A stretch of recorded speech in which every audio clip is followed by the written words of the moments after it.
ये फिल्म समर्पित है बहुजन समाज में जन्मे महापुरुषों, संतों व गुरुओं के उन प्रयासों को जो दलित व पिछड़े वर्गों की हजारों साल की सामाजिक गैर बराबरी व सामाजिक नाइंसाफी के खिलाफ या उन्हें दूर करने के लिए किए गए, जिनसे प्रेरित होकर कुमारी मायावती जी ने अपना संपूर्ण जीवन बहुजन समाज के उत्थान के लिए समर्पित किया है।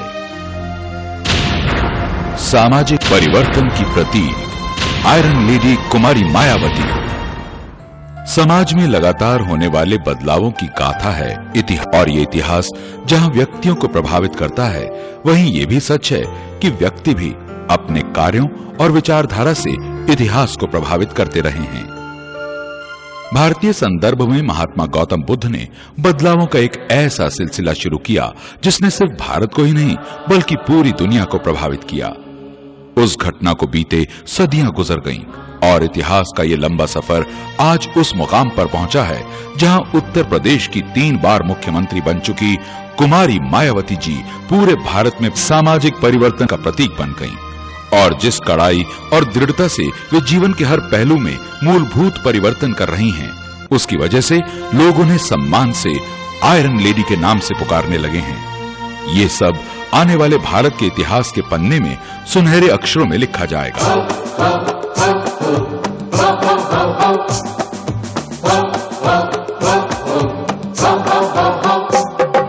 दलित नेता मायावती जिंदाबाद जिंदाबाद, दलित सिंघनी मायावती जिंदाबाद जिंदाबाद। एक दलित सिंघनी नेता मायावती है जिसका नाम मायावती है जिसका नाम, ये भारत माँ की बेटी है इसके अजूबे का। मायावती है उसका नाम, मायावती है उसका नाम, मायावती है उसका नाम, मायावती है उसका नाम। कुमारी मायावती जी का जन्म दिल्ली में 15 जनवरी 1956 को अनुसूचित जाति के एक मध्यम वर्गीय जाटा परिवार में हुआ। कुमारी मायावती जी के 6 भाई और 2 बहनें हैं, जिनमें सबसे बड़े भाई श्री सिद्धार्थ कुमार भारत सरकार के श्रम मंत्रालय में जॉइंट डायरेक्टर के पद पर कार्यरत हैं। कुमारी मायावती जी के पिता का नाम श्री प्रभुदास जी है और माता का नाम श्रीमती रामरती है। आपके परिवार का मूल रूप से संबंध उत्तर प्रदेश के जिला गौतम बुद्ध नगर के गांव बादलपुर से है। कुमारी मायावती जी के पिता भारत सरकार में सेवारत थे और माता ने स्वरोजगार के जरिए अपने परिवार का पालन पोषण कड़ी मेहनत और सूझबूझ के साथ किया। कुमारी मायावती जी जिस तेजी से भारत की राजनीति में उभरी हैं, उससे राजनीतिक पंडित तो हैरान हैं ही, भारत की समस्त जनता भी चमत्कृत है। जब 3 जून 1995 को मायावती जी ने भारत के सबसे बड़े प्रदेश उत्तर प्रदेश की बागडोर मुख्यमंत्री के रूप में पहली बार संभाली, तो तत्कालीन भारतीय प्रधानमंत्री श्री नरसिम्हा राव ने उन्हें भारतीय लोकतंत्र का चमत्कार कहा। एक ऐसा चमत्कार, एक ऐसा पारस जिसने जिस चीज को छुआ उसका मूल स्वरूप ही बदल गया। कुमारी मायावती जी आज जनप्रिय नेता हैं। उत्तर प्रदेश में उन्होंने अपने 3 कार्यकालों में परिवर्तन की एक ऐसी लहर की शुरुआत की जिसने प्रशासन, समाज और अर्थव्यवस्था को एक नया रूप दिया। उनके शासन का मूल मंत्र ही परिवर्तन है। आयरन लेडी कुमारी मायावती जी को ना तो राजनीति और ना ही सत्ता विरासत में मिली है और आज अगर उन्हें उत्तर प्रदेश की मुख्यमंत्री 3 बार बनने का गौरव प्राप्त हुआ है, तो ये सिर्फ उनके त्याग, संघर्ष और कठोर मेहनत का ही परिणाम है। केवल 21 वर्ष की आयु में जब उन्हें राजनीति में आने की प्रेरणा बहुजन समाज पार्टी के संस्थापक एवं राष्ट्रीय अध्यक्ष मान्यवर श्री कांशीराम जी ने दी, उस समय वे आईएएस की परीक्षा की तैयारी कर रही थीं। राजनीति में आने का फैसला उनके पिता को अच्छा नहीं लगा और उन्होंने कुमारी मायावती जी को समझाने बुझाने की भरसक कोशिश की। उन्होंने यहां तक कह दिया कि अगर वे राजनीति में जाती हैं तो उनके लिए घर के दरवाजे हमेशा के लिए बंद हो जाएंगे। मगर कुमारी मायावती जी अपने फैसले पर अटल रहीं और घर से अलग होकर राजनीति करने का फैसला बरकरार रखा। उनके पिता का ख्याल था कि कुछ दिनों के प्रयासों के बाद वे असफल तथा निराश होकर घर वापस आ जाएंगी, परंतु कुमारी मायावती जी ने पुरुष प्रधान और जात पात वाले समाज से लड़ते हुए सफलता का जो सफर शुरू किया, वो उन्हें आज इस मुकाम पर ले आया है कि लोग उन्हें आयरन लेडी के नाम से जानने लगे हैं। इतना ही नहीं, कुमारी मायावती जी ने आजीवन कुमारी रहने का फैसला किया ताकि वे अपना जीवन गरीबों, दलितों व मजलूमों की भलाई और सेवा में लगा सकें। भारतीय समाज में किसी महिला का ऐसा साहसिक निर्णय लेना उसकी व्यक्तित्व की मजबूती का सबूत है। अपने शुरुआती राजनीतिक जीवन में कुमारी मायावती जी को अनेक विरोधों का सामना करना पड़ा, लेकिन वे उन सब का मुकाबला करते हुए आगे बढ़ती गईं। सन 1989 में वे पहली बार लोकसभा के लिए निर्वाचित हुईं और उसके बाद 1996 और 1999 में भी वो लोकसभा के चुनावों में विजयी रहीं। 1993 में वो राज्यसभा के लिए निर्वाचित हुईं और 2 बार उत्तर प्रदेश विधानसभा के लिए चुनी गईं। कुमारी मायावती जी ने बचपन से ही समाज में फैले ऊंच नीच को देखा और ये ख्याल उन्हें हमेशा कचोटता रहा कि कुछ लोगों की बस्तियां केवल जाति के आधार पर अलग क्यों रखी जाती हैं, कुछ लोगों को गरीबी की जंजीरों में क्यों बांधे रखा जाता है और कुछ लोगों को अनादर से क्यों देखा जाता है। वे जब स्कूल की छुट्टियों के दौरान अपने रिश्तेदारों के यहाँ गांव जाती तो वहाँ ऊंच नीच का शिकार समाज अनायास उनका ध्यान खींचता। ये सब देखकर कुमारी मायावती जी के अंदर इस विश्वास ने जन्म लिया कि जब तक समाज के हर वर्ग में भाईचारा नहीं होगा तब तक देश की तरक्की नहीं हो सकती। उनका राजनीतिक चिंतन मनुवाद के विरोध में और समता मूलक समाज के निर्माण पर केंद्रित रहा है। जब कुमारी मायावती जी मनुवाद का विरोध करती हैं, तो उनका मतलब ये कतई नहीं है कि वे किसी खास धर्म का विरोध कर रही हैं। उनके लिए मनुवाद का मतलब गैर बराबरी की वकालत करने वाली व्यवस्था और उस मानसिकता से है जो ऊंच नीच को बढ़ाती है और इंसानियत के खिलाफ है। उनका ऐसा मानना है, इस देश में जो बहुजन समाज के लोग हैं उनकी सारी समस्याओं का जो जड़ है या मुख्य कारण है वो मनुवाद है। लेकिन बहुजन समाज में ऐसे लोग जिन्होंने अभी तक मनुवाद को अच्छी तरीके से समझा नहीं है, तो इस किस्म के लोग अक्सर ऐसा सोचते हैं कि हमारी सभी समस्याओं का हल मार्क्सवाद, समाजवाद, साम्यवाद में है। लेकिन मेरा ऐसा मानना है कि जिस देश में मनुवाद मौजूद है उस देश में कोई भी अन्यवाद सफल नहीं हो सकता है, क्योंकि मनुवाद अन्य सभी वादों को नष्ट कर देता है। इस मनुवाद ने सबसे ज्यादा नुकसान उस बहुजन समाज का ही किया है जिसमें अनुसूचित जाति, जनजाति, अन्य पिछड़ा वर्ग व धार्मिक अल्पसंख्यक समाज से संबंधित सिख, मुस्लिम, ईसाई, पारसी, जैन व बुद्धिस्ट लोग आते हैं, जिनकी कुल जनसंख्या भारत में 85% के करीब है। हाथी की तरह इतनी विशाल आबादी वाले बहुजन समाज को गैर बराबरी वाली सामाजिक व्यवस्था के तहत लंबे अरसे से जिंदगी के हर पहलू में गिराया व पिछाड़ा गया है। कुमारी मायावती जी ने इस किस्म की सामाजिक व्यवस्था को जड़ से बदलना ही अपनी जिंदगी का उद्देश्य माना है और इसको पूरा करने के लिए उन्होंने सत्ता प्राप्त करना जरूरी समझा। कुमारी मायावती जी ने बहुजन समाज के दर्द को करीब से समझा और इस समाज में जन पुरुषों, संतों व गुरुओं के जीवन संघर्ष का गहराई से अध्ययन किया। उन्होंने भारत में सामाजिक परिवर्तन के सूत्रधार उन महानायकों के कार्यों को समझा जिन्होंने अपना पूरा जीवन दबे कुचले लोगों में आत्मसम्मान और जागरूकता पैदा करने के लिए समर्पित किया। इनमें महात्मा ज्योतिराव फुले, छत्रपति शाहूजी महाराज, नारायण गुरु व परम पूज्य बाबा साहेब डॉक्टर भीमराव अंबेडकर प्रमुख थे। बाबा साहेब डॉक्टर अंबेडकर के उस महान वाक्य ने कुमारी मायावती जी को विशेष तौर पर प्रभावित किया, जिसमें उन्होंने ये कहा था कि राजनीतिक सत्ता वो मास्टर चाबी है जिसके माध्यम से बहुजन समाज के लोग अपनी तरक्की और सम्मान के सभी दरवाजे खोल सकते हैं। इसी वाक्य ने उन्हें प्रेरित किया कि वे सरकारी सेवा में जाने की इच्छा छोड़कर राजनीति में प्रवेश करें और सत्ता पर वर्चस्व स्थापित करके बहुजन समाज को न केवल शिखर पर ले जाएं, बल्कि उनके विकास का मार्ग खोलें।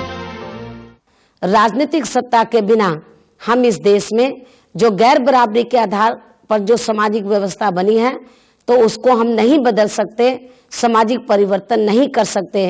इसलिए इस देश में यदि बहुजन समाज के लोग सही मायने में सामाजिक परिवर्तन चाहते हैं तो बहुजन समाज के लोगों को इस देश की पॉलिटिकल पावर की मास्टर की अपने हाथों में लेनी होगी।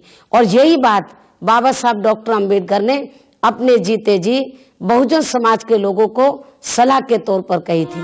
राजनीति में सीधे आने से पहले कुमारी मायावती जी बहुजन समाज की गैर राजनीतिक जड़ों को मजबूत बनाने में व उनमें संघर्ष की भावना पैदा करने के लिए बामसेफ और DS4 नाम के संगठन से जुड़ी, जिसमें इन्होंने बढ़ चढ़कर कार्य किया।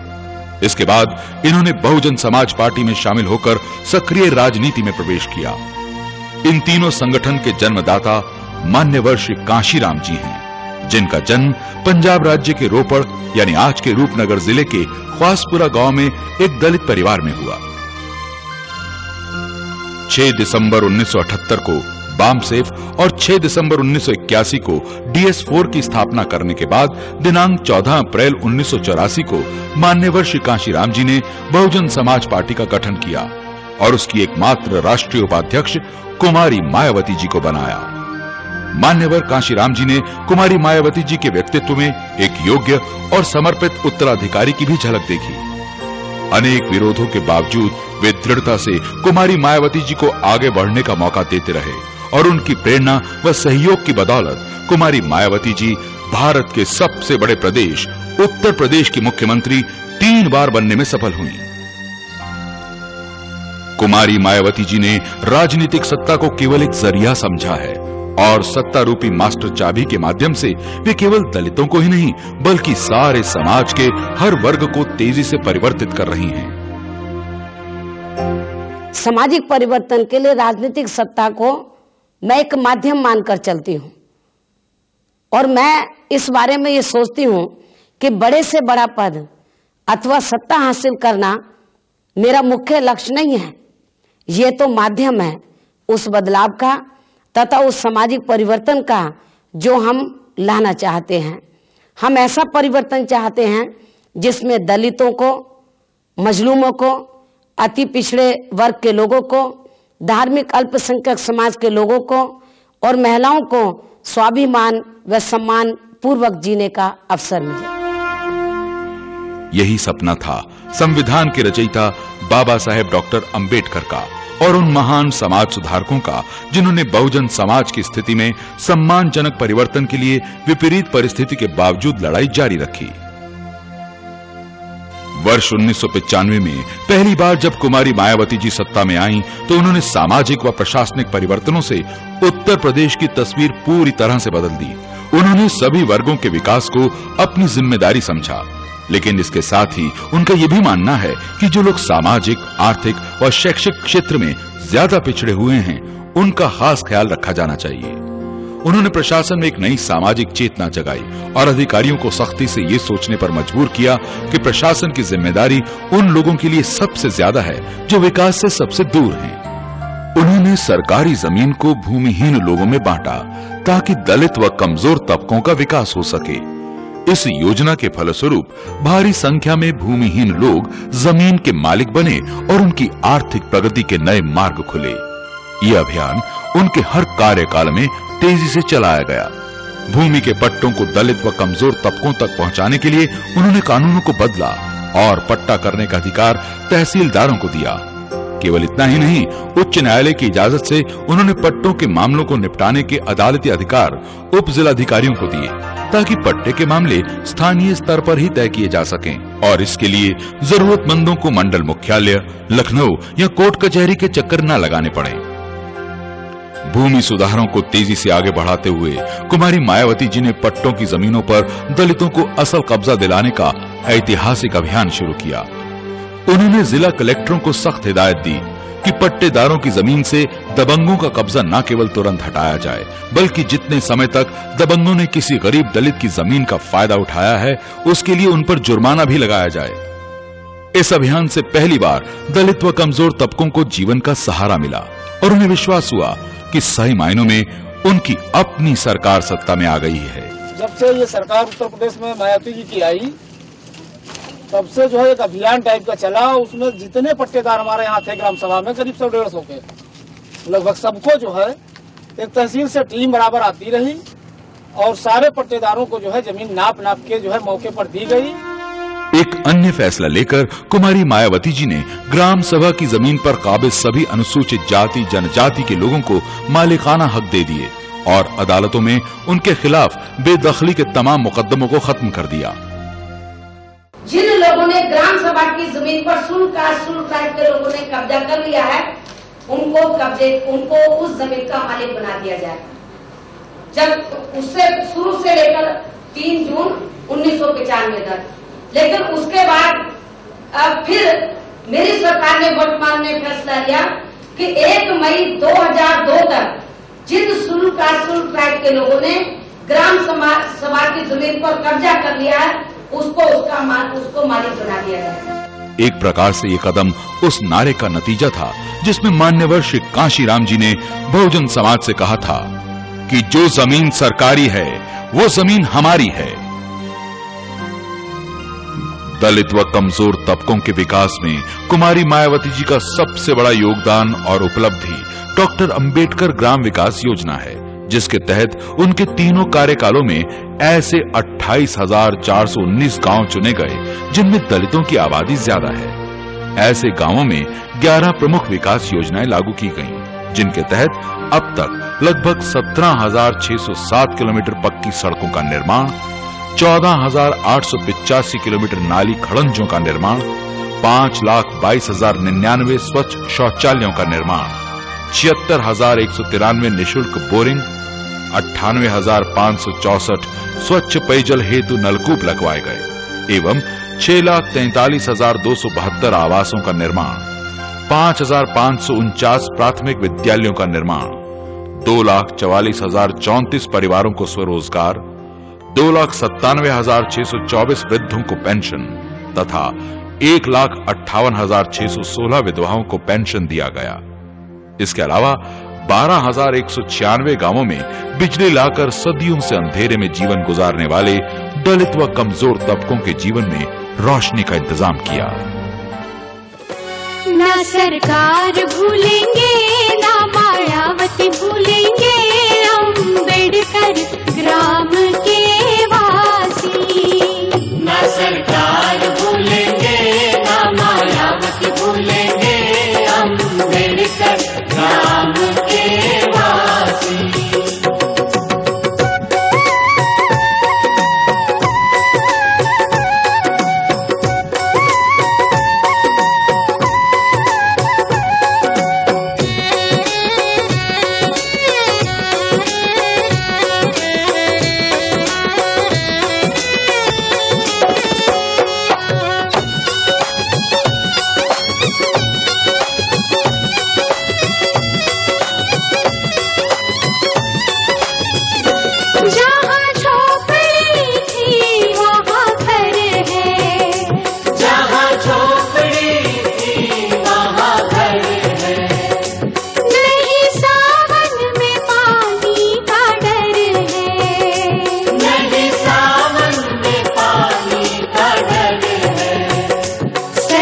पक्की हो गई, अपनी चक्की हो गई, नहीं चेहरे पे अब है उदासी।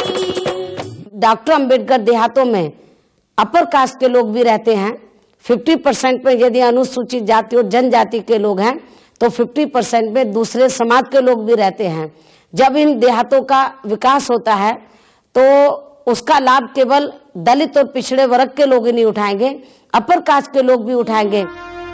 बाबा साहब डॉक्टर अंबेडकर का मानना था कि बहुजन समाज के लोग शिक्षित हों, संगठित बने और संघर्ष करें, लेकिन मनुवादी व्यवस्था में भारत के अनुसूचित जाति, जनजाति व पिछड़े वर्ग के लोगों को आडंबरों के बल पर शिक्षा से दूर रखा गया ताकि वे हमेशा दूसरों की सेवा करते रहें और गुलामों की जिंदगी बसर करें। इस व्यवस्था को केवल शिक्षा के जरिए ही बदला जा सकता था। खुद कुमारी मायावती जी ने उच्च शिक्षा प्राप्त की है। उनके पास BA, B.Ed व LLB जैसी डिग्रियां हैं। सत्ता में आते ही उन्होंने ये भी सुनिश्चित करवाया कि दलित, पिछड़े व अल्पसंख्यक वर्ग के बच्चे अनपढ़ न रहें, बल्कि पढ़ लिखकर समाज के अन्य वर्गों के साथ कंधे से कंधा मिलाकर जीवन के रास्ते पर आगे बढ़ सकें। इसके लिए उन्होंने फैसला लिया कि सभी दलित छात्रों और छात्राओं की छात्रवृत्ति दुगनी कर दी जाए। ये बच्चे शिक्षित होकर समाज की मुख्य धारा से जुड़ सकें। पुरानी व्यवस्था के अनुसार छात्रों को वजीफे तब मिलते थे जब इम्तिहान हो चुके होते थे, जिससे उसकी उपयोगिता कम हो जाती थी। कुमारी मायावती जी ने ये व्यवस्था बनाई कि छात्रवृत्ति सत्र के शुरू में ही वितरित कर दी जाए, ताकि गरीब बच्चे किताबें खरीद सकें और स्कूल के लिए कपड़े बनवा सकें। इस प्रकार की संवेदनशीलता की उम्मीद केवल एक ऐसी महिला से ही की जा सकती है जो गरीबों का दुख दर्द जानती हो। कुमारी मायावती जी ने अपने तीनों कार्यकालों में यह सुनिश्चित किया कि स्पेशल कंपोनेंट प्लान के तहत अनुसूचित जाति जनजाति के उत्थान के लिए राज्य के कुल बजट का 21% भाग अनिवार्य किया जाए, ताकि दलितों और पिछड़ों का वास्तविक कल्याण हो सके। इसके अलावा गरीब और पिछड़े वर्ग के लोगों को सत्ता में हिस्सेदारी देने के लिए कुमारी मायावती जी ने उनके लिए IAS व PCS परीक्षा के प्रशिक्षण की व्यवस्था कराई और इसके लिए उत्तर प्रदेश की राजधानी लखनऊ में छत्रपति शाहूजी महाराज भागीदारी भवन की स्थापना की। आज ये संस्थान पिछड़ों के विकास का प्रमुख केंद्र है। कुमारी मायावती जी ने भारत का पहला पिछड़ा वर्ग विकास विभाग गठित किया और अनेक जातियों को पहली बार पिछड़े वर्ग में शामिल किया, ताकि अधिक से अधिक लोगों को आगे बढ़ने का मौका मिले।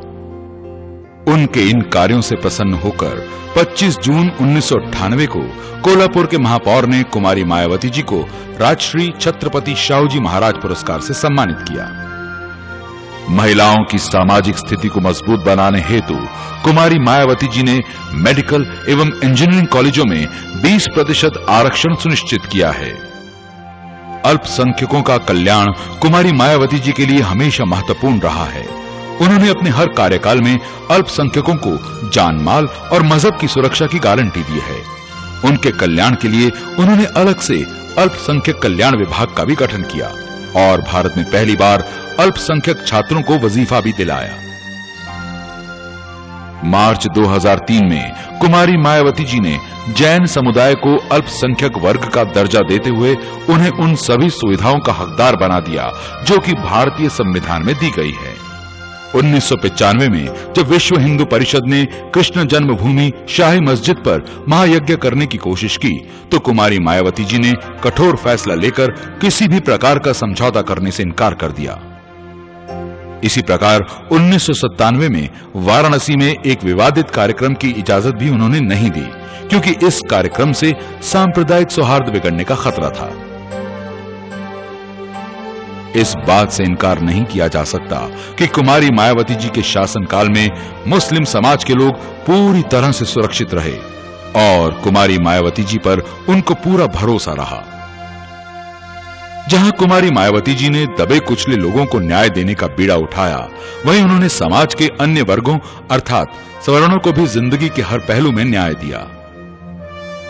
कुमारी मायावती जी ने अपने हर कार्यकाल में प्रदेश की अर्थव्यवस्था को मजबूत बनाने के लिए प्रभावी कदम उठाए हैं।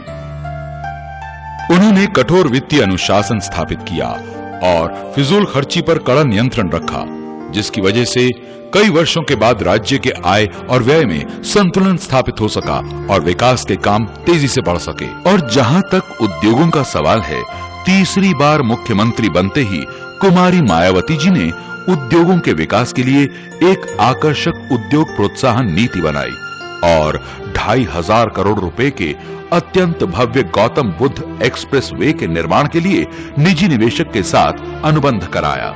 इसके अलावा उन्होंने उत्तर प्रदेश में 4 विशेष आर्थिक परिक्षेत्र भी स्थापित किए और पूरे राज्य के औद्योगिक माहौल को बदल दिया।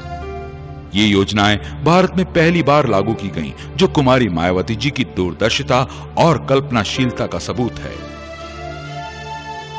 एक महिला होने के नाते कुमारी मायावती जी ने समाज के हर पीड़ित वर्ग के प्रति अपनी संवेदना व्यक्त की और पोलियो तथा कुष्ठ रोगों के खिलाफ एक अत्यंत ही प्रभावी अभियान अपनी व्यक्तिगत देखरेख में आरंभ किया।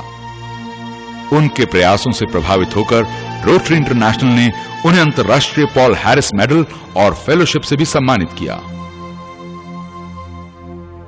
अपने स्नेहिल और दयालु स्वभाव कारण करोड़ों लोग उनमें बहन की छवि देखते हैं और इसीलिए उन्हें लोग प्यार से बहन जी के नाम से संबोधित करते हैं। आई माया बहना, इनका क्या है कहना, सबसे प्यारी सबसे न्यारी अपनी माया बहना है आयरन महिला, है आयरन महिला, है आयरन महिला। उनका हर शासनकाल सामान्य जनता के लिए राहत, इंसाफ और तरक्की लेकर आता है। ये सिर्फ इस वजह से मुमकिन हो सका है क्योंकि उन्होंने प्रशासनिक मशीनरी के ऊपर ऐसा कठोर नियंत्रण स्थापित किया जो किसी अन्य मुख्यमंत्री ने प्रदेश के इतिहास में नहीं किया। जहां कुमारी मायावती जी ने अच्छा कार्य करने वाले अधिकारियों को पुरस्कार दिया, वहीं लापरवाह अधिकारियों के खिलाफ सख्त कार्रवाई भी की, निलंबन किया और मुकदमे भी दर्ज कराए। उनके इस कदम से उत्तर प्रदेश की जनता ने पहली बार ये महसूस किया कि मुख्यमंत्री का दबदबा क्या होता है और यदि मुख्यमंत्री चाहे तो पूरी की पूरी व्यवस्था पल भर में बदल सकती है। जिस लौह तत्व का परिचय कुमारी मायावती जी ने राजनीति में आकर दिया, उसके लिए वे जनता में आयरन लेडी के नाम से प्रख्यात हो गईं। उन्होंने मुख्यमंत्री की हैसियत से प्रशासन पर अपनी पकड़ को मजबूत बनाने के लिए मंडलीय समीक्षाओं की प्रक्रिया शुरू की और एक तेज आंधी की तरह पूरे प्रदेश का दौरा किया। गांव-गांव आकस्मिक तौर पर जाकर विकास कार्यक्रमों का जायजा लिया, जिससे वे जनता से न केवल सीधे तौर पर जुड़ी बल्कि विकास की सच्चाई को भी करीब से देखा। उनके सख्त और कठोर प्रशासन से प्रभावित होकर एक वरिष्ठ पत्रकार श्री मोहम्मद जमील अख्तर ने आयरन लेडी कुमारी मायावती नाम की एक किताब लिखी। इसका विमोचन माननीय श्री कांशीराम द्वारा 14 अप्रैल 1999 को किया गया। अपने तीनों कार्यकाल में कुमारी मायावती जी ने इस बात पर गंभीर चिंता व्यक्त की कि छोटी छोटी समस्याओं को लेकर हजारों लोगों को लखनऊ के चक्कर लगाने पड़ते हैं। उन्होंने महसूस किया कि अगर लोगों को स्थानीय स्तर पर ही न्याय मिल जाए तो उन्हें दर दर नहीं भटकना पड़ेगा। बरसों से चली आ रही सामंती जनता दरबार की व्यवस्था को भी उन्होंने खत्म कर दिया और ये महत्वपूर्ण निर्देश दिया कि हर जिले और मंडल में पुलिस और प्रशासनिक अधिकारी प्रतिदिन 10 से 12 बजे तक अपने अपने कार्यालयों में जनता से मिलेंगे और उनकी समस्याओं का तुरंत समाधान करेंगे। उत्तर प्रदेश की जनता की जो समस्याएं हैं जिला स्तर पर और तहसील स्तर पर, ये सारी बातों को ध्यान में रखते हुए जनता को कोई तकलीफ ना हो, तो हमने हर जिला हेडक्वार्टर में, तहसील हेडक्वार्टर में तो ये व्यवस्था की कि रोजाना प्रातः 10 बजे से लेकर 12 बजे तक अधिकारी बैठेंगे और उनकी समस्याओं को सुनकर उनका निराकरण करेंगे। आयरन लेडी मायावती का हर शासनकाल जहां जनता के लिए शांति और अमन चैन लाता है, वहीं प्रदेश के माफिया, गुंडों, बदमाशों और अपराधियों को जेल की यात्रा भी कराता है। उन्होंने बड़े से बड़े अपराधी के खिलाफ कठोर कार्रवाई की और यहां तक कहा कि अगर उनके रहते प्रदेश की जनता सुरक्षित नहीं रहती तो ऐसी सत्ता को लानत है। ये हमारी सरकार की पहली प्राथमिकता है कि उत्तर प्रदेश में अन्याय मुक्त, अपराध मुक्त और भय मुक्त वातावरण पैदा करना। और यदि मैं ये नहीं दे पाऊंगी उत्तर प्रदेश के अंदर तो लानत है ऐसी सरकार को। उनकी निष्पक्ष और कठोर कार्रवाई के कारण अपराधों में बड़े पैमाने पर कमी आई। बड़ी संख्या में अपराधी पकड़े गए तथा 70% से ज्यादा मुकदमे न्यायालय तक पहुंचाए गए। मेरी सरकार कोई भी व्यक्ति हो, यदि वो अपराधी है तो अपराधी को अपराधी मानकर चलती है और उसके अपराध को ध्यान में रखकर उसके खिलाफ कार्रवाई करती है। और इतना ही नहीं, यदि समाज में कोई व्यक्ति गलत कार्य करता है, किसी भी समाज का हो, तो सजा मेरी जो सरकार है उस व्यक्ति को देती है जिसने गलत कार्य किया है, उसकी सजा पूरे समाज को नहीं देती है। समाज के सभी वर्गों को न्याय दिलवाने के उद्देश्य से कुमारी मायावती जी ने थाना अध्यक्षों के पदों पर अनुसूचित जाति जनजाति के लिए 20% एवं धार्मिक अल्पसंख्यकों तथा पिछड़े वर्गों के लिए क्रमशः 5 और 25% आरक्षण सुनिश्चित किया है। कुमारी मायावती जी का पूरी शिद्दत से मानना है कि सामाजिक परिवर्तन का कार्य तभी संभव है जब पूरा समाज इस कार्य में अपना सहयोग देता है। उन्होंने अपर कास्ट के हितों का भी पूरा ध्यान रखा है और इसकी वजह से बहुजन समाज के साथ धीरे धीरे अन्य जाति के लोग भी उनसे जुड़ने लगे। आज उनकी एक आवाज पर प्रदेश के कोने कोने से भारी संख्या में लोग उन्हें उत्साह व उमंग के साथ देखने और सुनने के लिए इकट्ठा होते हैं। और उनकी ये लोकप्रियता केवल उत्तर प्रदेश तक ही नहीं बल्कि भारत के हर क्षेत्र में फैल चुकी है। उनका कहना है कि अगर दबे कुचले लोगों के खिलाफ कहीं भी अत्याचार होगा तो वे उसका डटकर मुकाबला करेंगी। जब सितंबर 2002 में हरियाणा प्रदेश में कुछ दलितों को गौ हत्या के झूठे आरोप पर जिंदा जला दिया गया तो वे एक शेरनी की तरह घटनास्थल पर पहुंची और हरियाणा सरकार को चुनौती दी कि वो अपराधियों और दोषी पुलिसकर्मियों के खिलाफ तुरंत कार्रवाई करें, वरना इसके खामियाजे के लिए तैयार रहें। कुमारी मायावती जी ने अनेक देशों की यात्रा भी की है और विदेशों में अपने विचारों को असरदार तरीके से पेश भी किया। वर्ष 1995 में बौद्ध पर्यटन को बढ़ाने और प्रदेश में सांस्कृतिक संबंधों को मजबूत बनाने के लिए उन्होंने कोरिया, थाईलैंड तथा जापान की यात्रा की। वर्ष 2000 में वे महिला सांसदों के एक प्रतिनिधि मंडल में इंटर पार्लियामेंट्री यूनियन की ओर से आयोजित सम्मेलन में भाग लेने न्यूयॉर्क गईं, जहां उन्होंने स्त्री और पुरुष की साझेदारी में लोकतंत्र विषय पर भारत का नेतृत्व करते हुए ओजस्वी और प्रभावशाली भाषण दिया। वर्ष 2003 में कुमारी मायावती जी ने इंग्लैंड, अमेरिका, कनाडा, स्विट्जरलैंड तथा फ्रांस की यात्रा करके उत्तर प्रदेश में निवेश के लिए अप्रवासी भारतीयों और साथ ही उन देशों के प्रमुख उद्यमियों व निवेशकों को भी उत्तर प्रदेश की महत्वाकांक्षी योजनाओं में सहभागिता का निमंत्रण दिया। कुमारी मायावती जी ने इतिहास का गहन अध्ययन किया है और ये महसूस किया कि इतिहास हमेशा सामाजिक परिवर्तन के महानायकों को नजरअंदाज करता रहा है।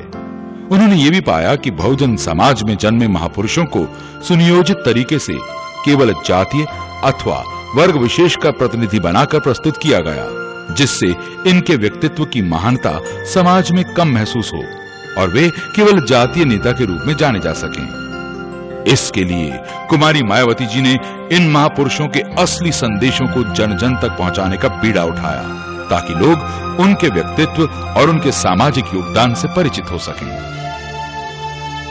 अपने पहले कार्यकाल में ही कुमारी मायावती जी ने बहुजन समाज में जन्मे महात्मा ज्योतिबा फुले, छत्रपति शिवाजी महाराज, नारायण गुरु, बाबा साहेब डॉक्टर अंबेडकर, महात्मा गौतम बुद्ध, संत रविदास व संत कबीर आदि अनेकों महापुरुषों को आदर सम्मान दिया। उन्होंने इन महापुरुषों के नाम पर कई शिक्षण संस्थाओं अर्थात यूनिवर्सिटीज व कॉलेजों का नामकरण किया। नए जिले बनाकर उन्हें सामाजिक परिवर्तन के महानायकों का नाम दिया और पूरे प्रदेश में इनकी भव्य प्रतिमाएं स्थापित की, स्मारकों का निर्माण कराया तथा पुरस्कारों को देने की व्यवस्था भी की। इस श्रृंखला में दो सबसे बड़े योगदान प्रदेश की राजधानी लखनऊ में स्थापित परिवर्तन चौक और बाबा साहेब डॉक्टर भीमराव अंबेडकर स्मारक है, जहां परिवर्तन चौक सामाजिक परिवर्तन की शाश्वत परंपरा की याद दिलाता है, वहीं डॉक्टर अंबेडकर स्मारक दलित व कमजोर तबकों के हकों के लिए संघर्ष करने वाले बाबा साहेब डॉक्टर अंबेडकर की स्मृति के प्रति उनकी विनम्र श्रद्धांजलि है।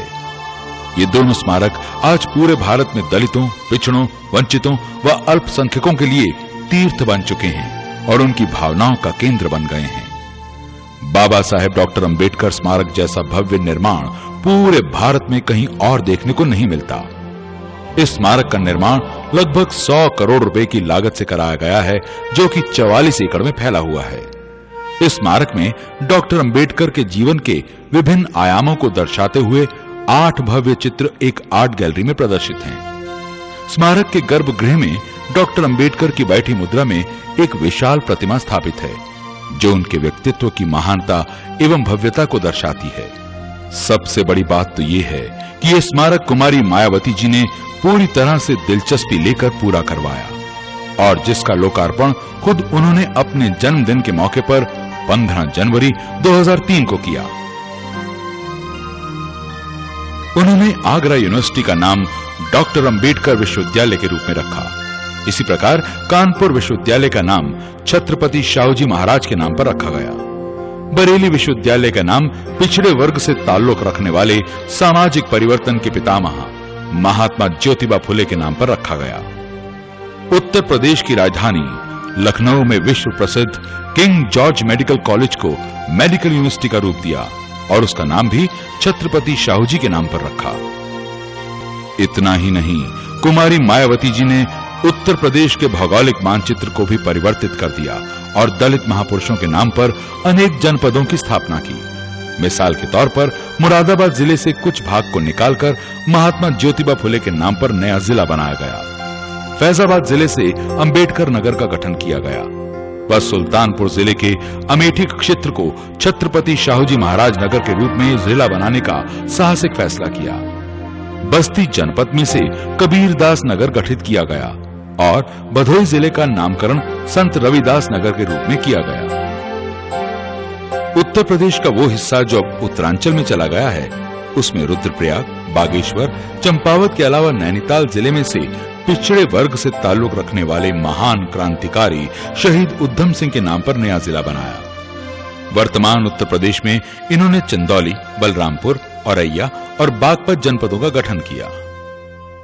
इसके साथ ही उन्होंने सहारनपुर, मिर्जापुर और बस्ती मंडलों की स्थापना की व करीब 40 नई तहसीलें भी स्थापित की। इन परिवर्तनों का उद्देश्य जिलों और मंडलों को छोटा करना था ताकि जनता को सुविधा पहुंचे और उनके काम आसानी से हो सकें।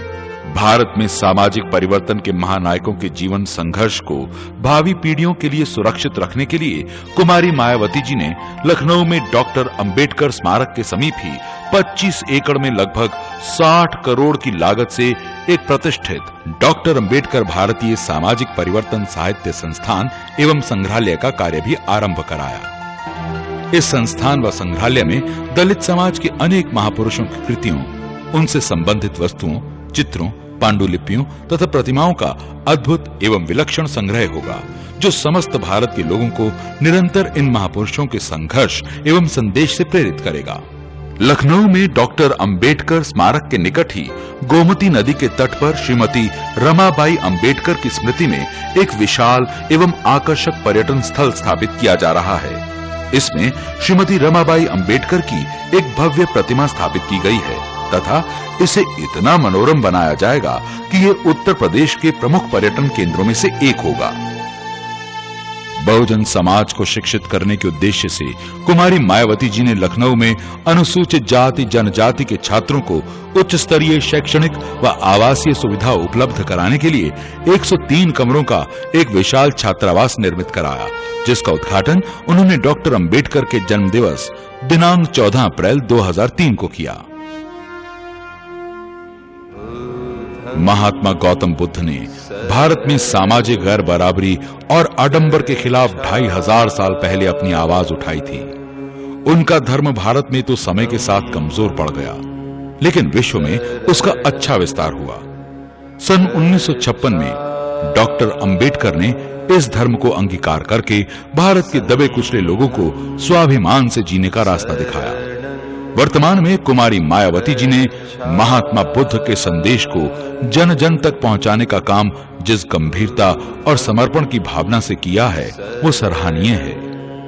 उन्होंने प्रदेश के सबसे संपन्न भाग नोएडा व ग्रेटर नोएडा तथा आसपास के कुछ इलाकों को मिलाकर 1995 में एक नए जनपद का गठन किया और उसका नाम गौतम बुद्ध नगर रखा। पडरौना जनपद, जहां महात्मा बुद्ध ने अंतिम सांसें ली थीं, उसका नाम बदलकर कुशीनगर कर दिया गया। महात्मा बुद्ध के नाम पर गौतम बुद्ध नगर में एक विश्व स्तरीय विश्वविद्यालय की स्थापना की गई और इसी क्षेत्र में नोएडा और ग्रेटर नोएडा के मध्य उच्च श्रेणी का गौतम बुद्ध हाईवे स्थापित किया गया। उत्तर प्रदेश के बौद्ध पर्यटक स्थलों को अंतर्राष्ट्रीय नक्शे पर लाने के लिए कुशीनगर में अंतर्राष्ट्रीय हवाई अड्डा बनाए जाने की योजना भी कुमारी मायावती जी ने बनाई है।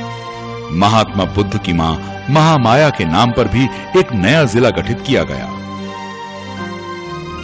कुमारी मायावती जी ने बहुजन समाज को जिंदगी के हर पहलू में दिमागी तौर पर तैयार करने के लिए बहुजन समाज और उसकी राजनीति नाम की एक पुस्तक भी खुद लिखी है, जिसमें उनके विचार व संदेश शामिल हैं। जिस प्रकार का वातावरण हमने देश के सबसे बड़े प्रदेश उत्तर प्रदेश में पैदा किया है, डेवलपमेंट के बारे में, लॉ एंड ऑर्डर के मामले में, तो इसी किस्म का वातावरण देश के हर प्रदेश में पैदा होना चाहिए। कुमारी मायावती जी का संपूर्ण चिंतन सामाजिक परिवर्तन पर केंद्रित है। वो हर उस चीज को परिवर्तित करना चाहती हैं जो गैर बराबरी, अन्याय या उत्पीड़न का शिकार है। कुमारी मायावती जी ने समाज परिवर्तन का यह संपूर्ण महायज्ञ मान्यवर श्री कांशीराम जी के निरंतर सहयोग और मार्गदर्शन में चलाया हुआ है। उन्होंने श्री कांशीराम जी से न सिर्फ प्रेरणा प्राप्त की है, बल्कि कदम कदम पर उनका आशीर्वाद भी उन्हें मिला।